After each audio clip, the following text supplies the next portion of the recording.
later on. All right, you got it. Seen it. Yeah.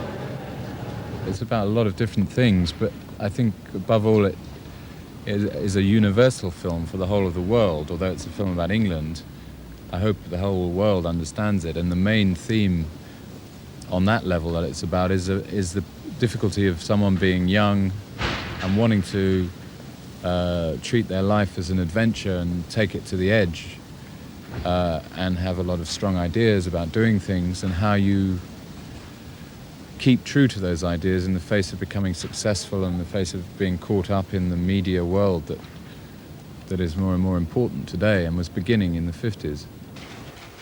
And action! I'm not a banker to the entire Beat generation, Dean. That's 4 and 6. What? No froth, that's extra.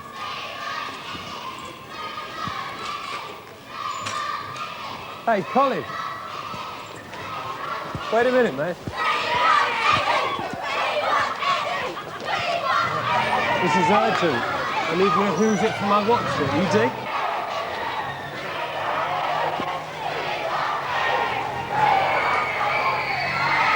That needs to be making shit. Kids, a time or a place. Yeah, exactly.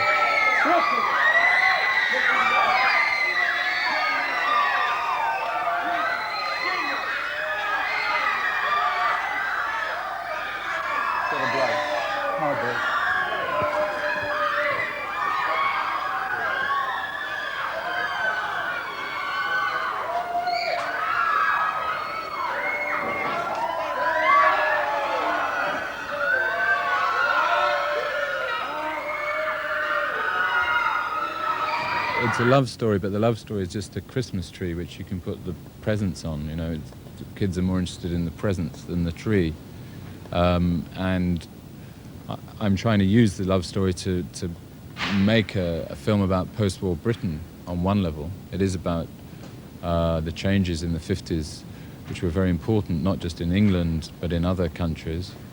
It's an attempt to try and reclaim the 50s from America. Everyone thinks of the 50s in American imagery, and I want to make a film about the British 50s from an 80s point of view. I don't want it to be like archaeology digging up the ground. I want it to be very much clear that I'm making it now, and if I want to exaggerate something or distort it, I can do that because I'm making a fiction film. I'm not trying to make a museum full of 50s objects, you know.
Colin's a photographer. He lives in Westbourne Grove, Neville Grove area.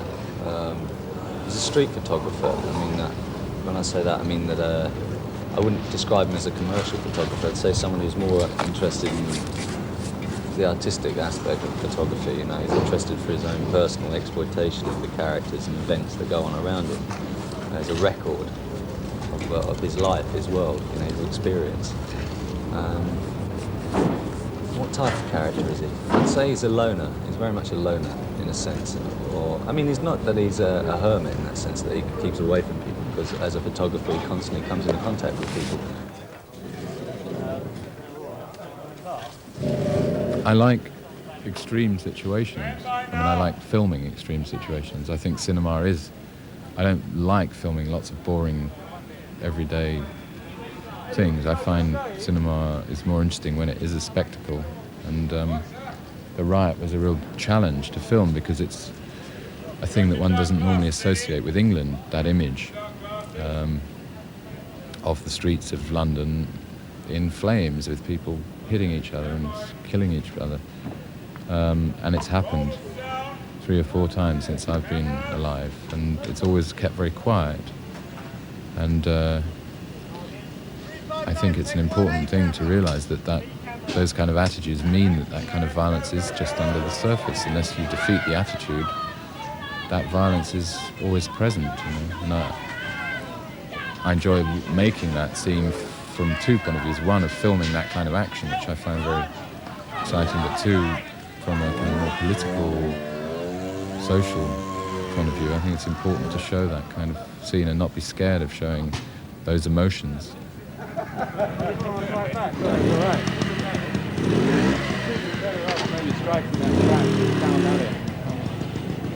Yeah, I mean, what fucks me, obviously, I can't go back on myself, otherwise I can get away earlier. I think you're coming down. You want to find out, you take the curve.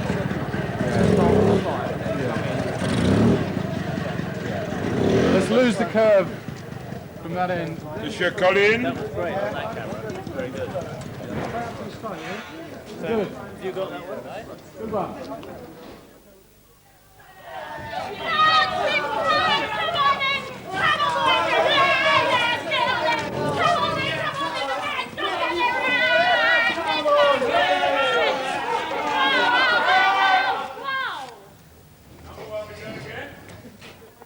He's so calm, you know. I mean, the film set is so crazy, you know. It's a mad place. There's so much activity and things going on all the time. So many different people. That he's such a calming influence through all of this, which you couldn't ask more from a director, really, because he's the pin, you know, that holds everything else together. Red now. I've seen you red now. We can't do this because we've lost the crowd. Action, boys!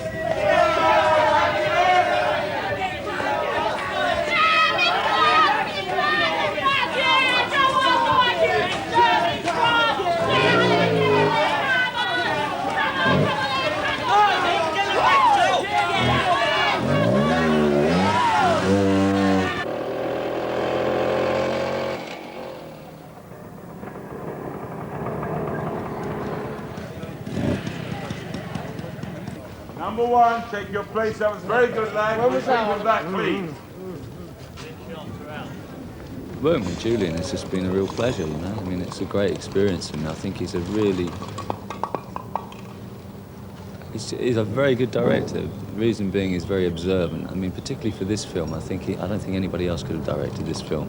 You know, he helps me a lot, he guides me a lot. He also, the good thing I like about him, he's not at all dictatorial, you know. He's willing to discuss scenes and work and things, and he's always willing to change things if some fresh idea occurs on the spur of the moment, then he's willing to hear it and put it into practice if necessary, put it to use. He's quiet, man, you know, in a sense. He doesn't push his ideas upon you, you know. But he'll speak to you, he conveys ideas very well. Some directors can be far too pushy, and their own egos and prides can get into it, you know, when they won't listen to any other ideas or anything like this, or they become too dictatorial, you know. But he's not at all. He's a very easy, calm, a very good man to work with, you know. He's quite inspiring, and I trust his judgment, you know, implicitly, you know. I wouldn't question it. If he says something is working, it's good. If he says it isn't working, I'll obviously ask him why. And I'll go with it because I know that overall he's the man who's got the best insight into how it's his film. He's making this film. It's his concept, along with the writers, of course. But the overall concept is his. Therefore, you have to respect that, the fact that he's put it together.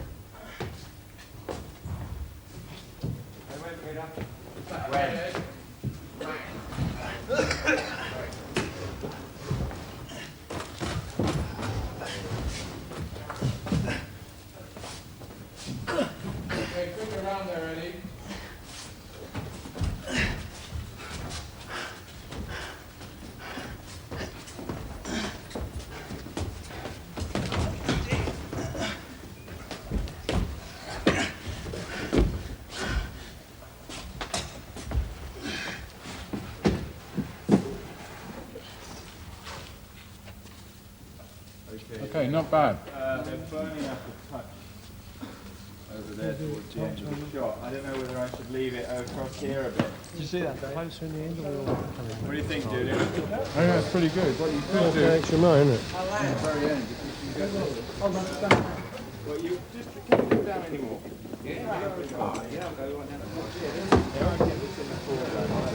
You're really after all of this bone, aren't you? Yeah, if we could go in with it. Action!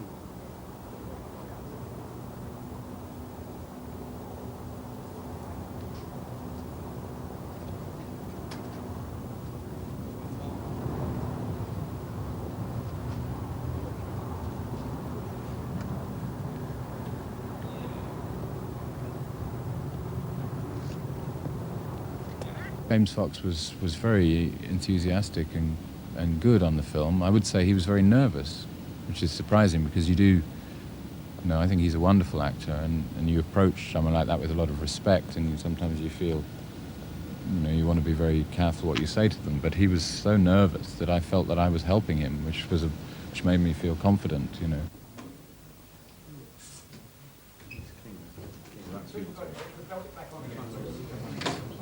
Well, I think I'd have to walk around it and leave it there and then just like that. And then you could exit. Yeah. Yeah. I told you before not to call me here. What on earth are you talking about? You bloody fool, can't you take care of anything for yourself? Confident. Pretty good. Hmm? I think it's nice with Saltzman, you bloody fool. With each other. But I told you before not to call me here. What on earth are you talking about? You bloody fool, Saltzman, can't you take care of anything for yourself? Confident. Very good. Yeah. Right. Good.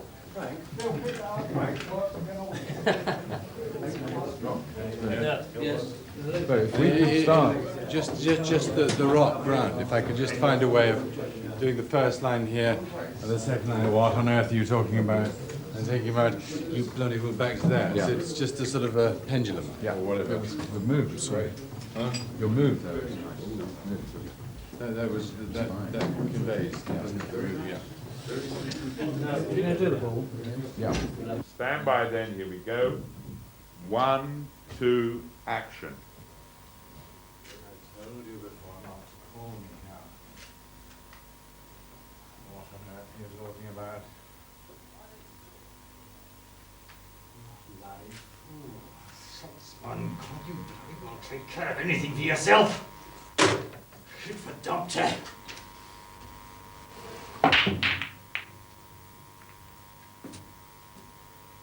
Okay. I think the should really... You know.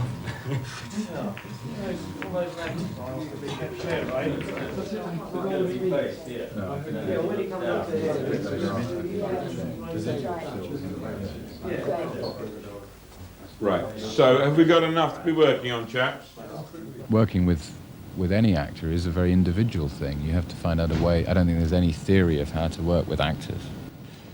Because you find one guy who's very different from another guy, and you have to try and It's like when you walk down the street, if two guys come up to you, deal with them a different way. And to me, you know, a good script, or if you know what you want to do, you have to choose an actor who you think can do it. And then it's like reading a map, you know, when you're driving in a car and there's two of you, you're saying, how do you get from here? It's a bit like that, you know. You're just very sensible about it. The one guy says, well, I think you could go this way. And you say, well, maybe this is quicker. But you have to be supportive, and you have to tell them when they're doing it wrong.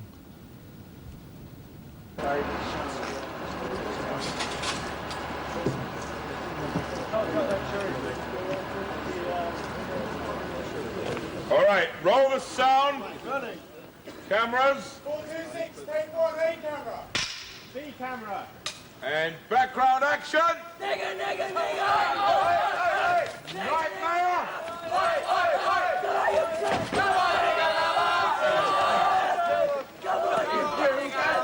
What's the day? You're in for a big surprise. If you go down the woods today, you'll hardly believe your eyes. Lisa bastard! Lisa mother! Good night, Gollywood. Sleep tight. Come in, Dave. Let's summon the elephant scream here. Come on, mate. Brother bastard!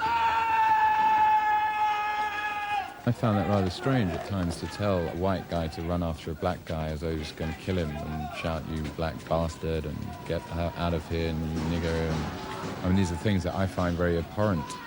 And I'm partly trying to make a film to say that that those racist attitudes in England are very bad and are still here and should be defeated, you know. So there's a slight paradox in trying to film a riot when you really hate that kind of racism.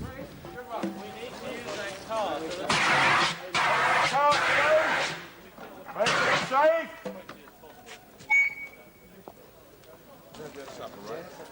Camera crews, makeup, wardrobe, hairdressing, complimented supper. Well, right from the first day when we started auditioning, we were looking for specific faces, you know? Yeah. Faces of the 50s, England 50s. Hard, tough, and yet gentle kind of faces. And then I checked how they could move to music. I mean, not dance, pure dance, just how they move. Walk, laugh, change directions. Because if they could do a bit of dance, I knew that they could dance. But because I knew we were going to do a lot of street work, fighting and so forth. So I had to have people who could move on the street without looking like dancers. That was our first thing when we saw people. Then, when it came to the finals, Julien, the director, and myself, we sort of weeded them through by the looks, whether they look good in a certain style of clothes or hair and so forth. And then that they could change the style of dance to more rougher looking dance style. Then, once we got them, I did some improvisation kind of things, and then kept the steps very simple to move to rhythm and counterpunctual rhythm. So some people run, some people walk, and so forth. But as the actor had, or the dancer, I treated the dancer really more like actors, so that when they did something fantastic, it looked great. And that's the way we kind of did the fight sequence. Then I would say, look, we need 4 bars of real choreograph. So I would choreograph 4 bars, and two bars of real fight, but not just, just follow through. You know what I mean? So then I would watch how they would do it, and then I would then choreograph so that it's structured that way each time.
I like the idea of musicals because I think you can get to a very young audience and an active audience, and you can get a very physical response to the film.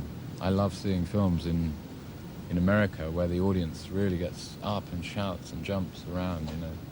I don't like people sitting and thinking it's high art, and I think a musical attacks them, and they have to, you know, get involved with it a bit. It is about the first teenagers, to an extent. I hope it's not just about them. I think it's about black influence on London as a city, which is important to me. It's about, but above all, I want it to be a challenge to kids today, because I think that today kids are very much conformist and don't do anything to challenge the way things are, whereas their parents in the late 50s and 60s did change a lot of the attitudes, social, political attitudes in the world, and I think the kids are very conformist and weak in comparison to their parents, and I'd like it to be a challenge saying, do something new, do something different, don't always copy and look back, you know. Mark my words, these teenagers need to remember the value that made this country and its empire great. Get your hands out of my trousers! A proper respect for their elders, the sanctity of marriage, and a strong sense of moral I've got a message for you, and all you telly witch doctors and advertising pimps. Sit down! All you eyes down! Sit down! We are not ignorant. We are The sober girl's finished. You choked him. This teenage fishbowl of yours is as real as nothing.